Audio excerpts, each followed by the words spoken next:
Hello everyone, welcome to my YouTube channel. आज मैं आपको NCERT maths class 7th exercise 10.1 से इसका क्वेश्चन 2 कराऊंगी। देखो बच्चे, क्वेश्चन 2 जो है ना वो आपको 2 पार्ट्स में दिया हुआ है बेटा। यहाँ पर फर्स्ट है और सेकंड है, ठीक है। सो फर्स्ट पार्ट कर रहे हैं पहले। इसमें क्या क्वेश्चन है, identify the terms and their factors in the following expressions. ठीक है, आपने आइडेंटिफाई करना है टर्म्स को and their factors in the following expression. अच्छा, फर्स्ट आगे भी है, फिर है हमारे पास next, show the terms and factors by tree diagrams. ठीक है, आपको ट्री डायग्राम बनाना है और क्या शो करना है, टर्म्स एंड फैक्टर्स। ठीक है, सो यहाँ पर जो हमें दिया हुआ है ना बेटा, इसको हम बोलेंगे एक्सप्रेशन। ठीक है, सो हम यहाँ पर जो हमें दिया है x-3, ये हो गया हमारा फर्स्ट एक्सप्रेशन। ठीक है, सो x-3 लिख लिया हमने यहाँ पर, ये है हमारे पास एक्सप्रेशन। सो हम यहाँ पर सबसे पहले लिखते हैं एक्सप्रेशन। ओके, सो हमें ट्री डायग्राम बना करके हमें शो करना है। सो हम यहाँ पर लिखेंगे एक्सप्रेशन सबसे पहले। ओके, सो क्या है एक्सप्रेशन, x-3 इक्वल का साइन लगा देते हैं यहाँ पर।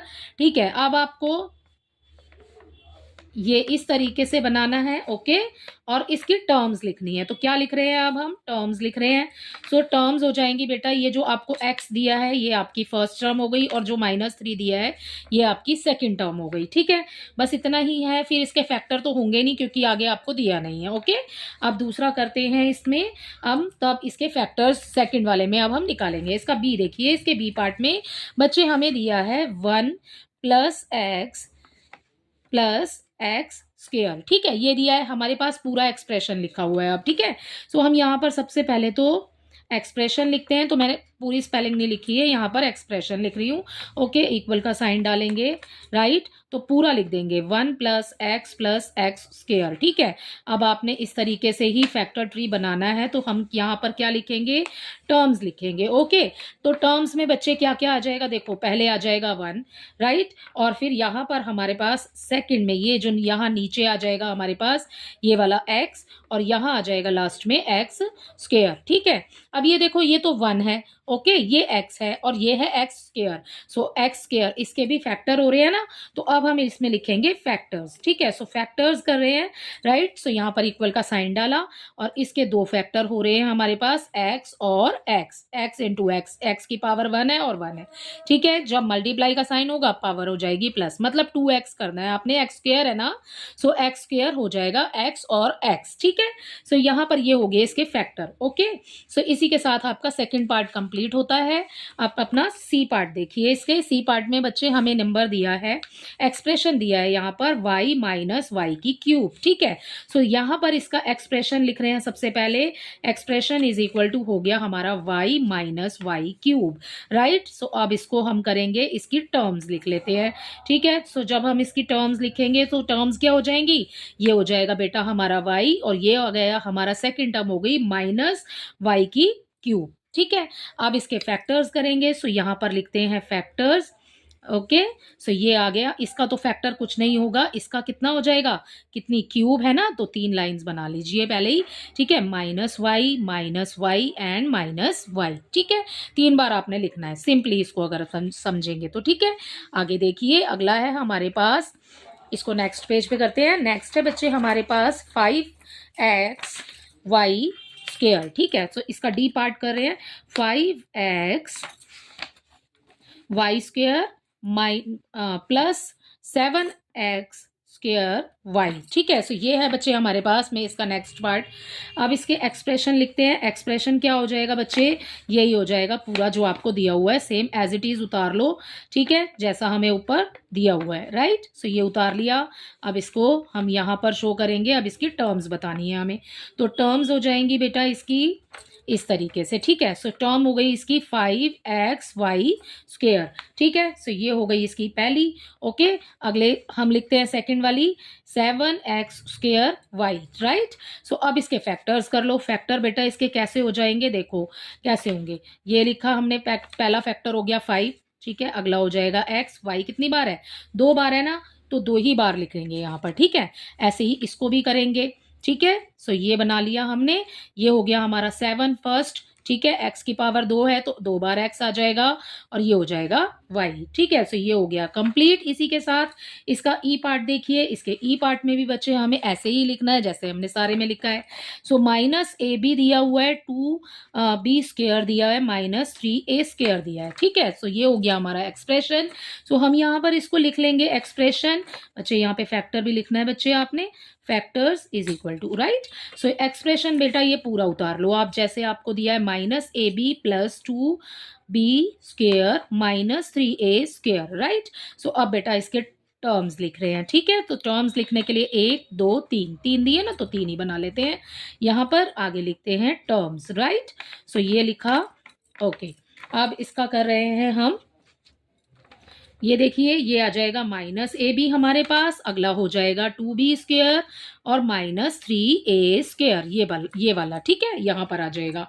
ओके, अब इसके फैक्टर्स लिख रहे हैं, यहाँ पर 2 हैं। ठीक है, इस तरीके से यहाँ बना लेते हैं। ओके, सो यहाँ पर लिख रहे हैं हम फैक्टर्स, राइट। सो फैक्टर हो जाएगा बेटा, यहाँ हो जाएगा माइनस ए के आगे माइनस का साइन लगा है, माइनस ए और फिर बी लिखेंगे हम यहाँ पर, राइट। अगला देखिए, प्लस में था ना तो मैंने यहाँ पर लिखा नहीं है, इसलिए क्योंकि कोई नंबर के आगे साइन नहीं होता है ना, सो वो नंबर पॉजिटिव ही होता है। ठीक है, मतलब प्लस में ही होता है, तो 2 आ जाएगा और बी आ जाएगा। ये हो गया इसका फैक्टर। ओके, अगले वाला देखो, माइनस 3 बच्चे आपको दिया है, माइनस 3 लिख लो, ए की पावर 2 दी है तो 2 बार ए आ जाएगा। ठीक है, इसी के साथ इसका ई पार्ट भी कंप्लीट होता है। आई होप इसका सेकंड वाले क्वेश्चन का ये फर्स्ट पार्ट आपको अच्छे से समझ आया होगा। इसका सेकंड पार्ट देखिए बच्चे, इसके सेकंड पार्ट में आपको बोला है identify terms factor and expression given below. आपको आइडेंटिफाई करना है इसमें टर्म्स फैक्टर और एक्सप्रेशन जो भी आपको नीचे दिए हुए हैं। ठीक है, सो अब देखो इसको कैसे करेंगे। तो बच्चे इस क्वेश्चन को करने के लिए देखो, हमें यहाँ पर ना फैक्टर ट्री नहीं बोला, हमें यहाँ पर ट्री डायग्राम बोला था इस वाले क्वेश्चन में। तो हमें यहाँ पर ट्री डायग्राम के अकॉर्डिंग नहीं करना, तो हम इसके लिए बना लेते हैं बॉक्सेस। ठीक है, सो हम उसमें 3 चीजें लिखेंगे जो भी हमें दिया है। देखो हमें सबसे पहले तो मैंने आपको बताया कि इसको क्या कहेंगे हम, ये जो हमें दिया हुआ है इसको बोलेंगे हम एक्सप्रेशन। ठीक है, सो यहाँ पर सबसे पहले अपने डायग्राम यहाँ पर जब बनाएंगे तो हम यहाँ पर लिखेंगे एक्सप्रेशन सबसे पहले।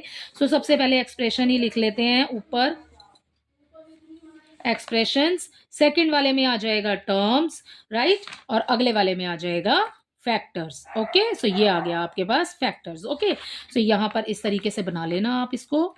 मैंने स्केल से लाइन तो नहीं लगाई है, ठीक है, तो थोड़ी टेढ़ी मेढ़ी हो जाएंगी। ओके, सो यहाँ पर इस तरीके से आपने इसको बनाना है। ओके, अब आपने एक्सप्रेशंस लिखिए, राइट। ओके, सो यहाँ पर फर्स्ट हो जाएगा बेटा हमारे पास -4x + 5, ये हमें एक्सप्रेशन दिया हुआ है। ठीक है, अभी हमने टर्म्स किए हैं भाई, ट्री डायग्राम बनाया था ना, तो टर्म्स क्या है, इनको अलग अलग लिखना है आपने। सो ये आ गया -4x और अगली लाइन में आप लिख लो 5। ठीक है, सो ये हो गया हमारा टर्म। ठीक है, अब इसके फैक्टर्स लिखने हैं। अब इसके ऊपर कोई स्क्वायर वगैरह पावर तो नहीं लगी हुई। ठीक है, सो फैक्टर्स में सेम आ जाएगा, यहाँ पर नंबर, यहाँ पर आ जाएगा 4। ठीक है, और क्या आ जाएगा, 4 के साथ क्या लगा है, x लगा है, तो कोमा लगा के आपने x लगाना है। और ये जो 5 है इसको नेक्स्ट लाइन में लिख लो, अदरवाइज एंड लिख करके आप यहाँ भी लिख सकते हो इसी लाइन में। सो ये हो गए हमारे इसके फैक्टर्स। ठीक है, अलग अलग लिखना है मतलब आपने सबको।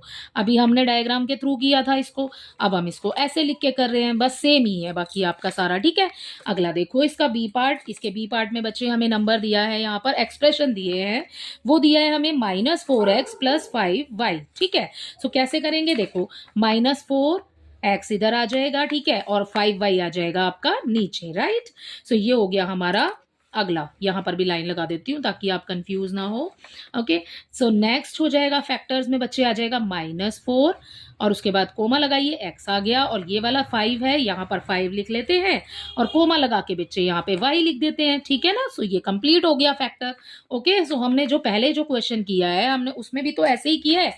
देखो मैं आपको यहाँ पर दिखाती हूँ, जैसे हमने फैक्टर्स निकाले तो हमने जब एक्सप्रेशन के टर्म्स लिख दिए, सो हमने 3 लिखा और a की पावर 2 थी तो हमने a को 2 बार लिखा। सो अब हम ऐसे ही लिख रहे हैं यहाँ पर भी, बट हम बीच में लगा रहे हैं कोमा। ठीक है, सो इसी तरीके से करना है आपने जैसे हमने ऊपर किया है, बस वो डायग्राम के थ्रू था, अब हम इसको बॉक्स में लिख रहे हैं। ओके, सो अगला देखिए इसका सी पार्ट। इसके सी पार्ट में बच्चे हमें नंबर दिया है यहाँ पर एक्सप्रेशन 5y + 3y²। ठीक है, अगला अलग अलग लिखिए। ये हो गया ऊपर हमारे पास 5y और नीचे आ जाएगा 3y²। ठीक है, अब आपने कैसे लिखना है इसको, बिल्कुल वैसे ही लिखेंगे। देखिए 5 कोमा आ जाएगा y। ओके, अलग अलग कर दिया। उसके बाद इसको लिखिए 3y और ये आ गया y। ठीक है, तो यहाँ पर कोमे लगा लगा करके लिख रहे हैं हम इसको इस तरीके से। ओके, सो ये हो गया बच्चे हमारा इसी के साथ में सॉल्व। आगे बढ़ा लीजिए अपनी लाइंस को और इसके बाद इसके नेक्स्ट वाले पार्ट्स भी कर लेंगे हम इसी तरीके से। ठीक है, यहाँ पर देखिए सी पार्ट कंप्लीट होता है, सो यहाँ लगा दी एक लाइन। ठीक है, डी देखिए, इसके डी पार्ट में हमें दिया है xy + 2x² y²। ठीक है, सो टर्म्स क्या हो जाएंगी बच्चे, xy हो जाएगी। ठीक है, अगली टर्म क्या हो जाएगी 2x² y²। राइट, तो ये आ गया हमारे पास x, y। ठीक है, एंड भी लगाना चाहते हो तो एंड लगा सकते हैं, x एंड y। ठीक है, इसके फैक्टर हो जाएंगे। अगले वाले का फैक्टर क्या हो जाएगा 2, x। ठीक है, कोमा y कितनी बार है, 2 बार है, तो 2 बार लिख दिया। यहाँ पर y की पावर 2 है ना, तो 2 टाइम लिख देंगे। ठीक है, ठीक है, सो ये हो गया बेटा हमारे पास इसके साथ ही कंप्लीट ये वाला पार्ट। अगला पार्ट देखिए इसका ई पार्ट। ई पार्ट में बच्चे हमें नंबर दिया है PQ। ठीक है, प्लस करेंगे उसमें Q। राइट, आगे बढ़ा लो अपनी लाइन को और यहाँ पर भी इसको कर देंगे हम लाइन से अलग। ठीक है, अगला देखिए यहाँ पर हमें 2 टर्म दिए हैं, एक तो PQ है और अगली वाली टर्म क्या है Q है। सो फैक्टर्स क्या हो जाएंगे बच्चे P, Q या P एंड Q। राइट, सो ये आ गया Q यहाँ पर अलग लाइन में। अगला देखिए यहाँ पर लाइन लगा ली F। देखिए इसका F पार्ट यहाँ पर दिया है 1.2 AB - 2.4 B + 3.6 और A। ठीक है, सो अब देखिए इसकी टर्म्स क्या हो जाएंगी बच्चे 1.2 AB। राइट, अगली लाइन में आ जाएगा हमारे पास यहाँ पर 2.4 B। ठीक है, अगली लाइन में आ जाएगा हमारे पास यहाँ पर 3.6 A। राइट, सो इस तरीके से लिखेंगे। सो ये माइनस में था, सो इसके आगे आ जाएगा आपका माइनस का साइन। ठीक है, इसको आगे बढ़ा लो। ओके, तो अब देखिए बेटा इसके फैक्टर कैसे लिखेंगे 1.2। ठीक है, कोमा लगाइए A एंड ये हो गया B। ओके, सो इसको हमने अलग अलग करके लिख दिया। इसको भी आपने ऐसे ही लिखना है -2.4 आ जाएगा। ठीक है, एंड यहाँ पर कोमा आ जाएगा B। ओके, 3.6 आ जाएगा और यहाँ पर कोमा लगा के लगा देंगे A। ठीक है, सो F हो गया कंप्लीट। अब इसका नेक्स्ट है आपके नेक्स्ट पेज पर इसका जी पार्ट। देखिए इसके जी पार्ट में बच्चे हमें नंबर दिया है, यहाँ पर एक्सप्रेशन अपना दिया है 3/4x। ठीक है, 3/4x + 1/4। ठीक है, सो हमारे पास यहाँ पर 2 टर्म्स हैं, कौन कौन सी 3/4x प्लस, ठीक है प्लस नहीं लगाना, यहाँ आएगा नीचे अगली लाइन में 1/4। राइट, सो ये हो गया हमारा टर्म। ठीक है, अगला फैक्टर लिखेंगे तो 3/4 आ जाएगा और इसके बाद इसमें कोमा लगाइए, x लिख दीजिए और 1/4 आ जाएगा एज इट इज। ठीक है, इसके बाद ही हम इसका लास्ट वाला पार्ट सॉल्व करेंगे। देखो बच्चे लास्ट में हमें दिया है h पार्ट में यहाँ पर 0.1 p²। ठीक है, 0.1 p², उसके बाद प्लस आ जाएगा 0.2 q²। ठीक है, सो ये हो गया हमारा लास्ट वाला पार्ट। इसका टर्म देख लो बेटा, यहाँ पर 0.1 p²। ठीक है, एंड नेक्स्ट जो हो जाएगी वो हो जाएगी 0.2 q²। ओके, सो अब देखो क्या करेंगे 0.1 लिखा, उसके बाद कोमा लगाया, p² है ना, सो p आ जाएगा हमारे पास 2 टाइम्स। ओके, सो p लिख दिया हमने यहाँ पर 2 बार। ओके, अगला देखिए 0.2 है, q कितनी बार है 2 टाइम्स है, तो यहाँ पर कोमा लगा के q को 2 बार लिख दो। ठीक है, इसी के साथ ये कंप्लीट हो गया। आई होप इसका क्वेश्चन नंबर 2 आपको अच्छे से समझ आया होगा। Thank you.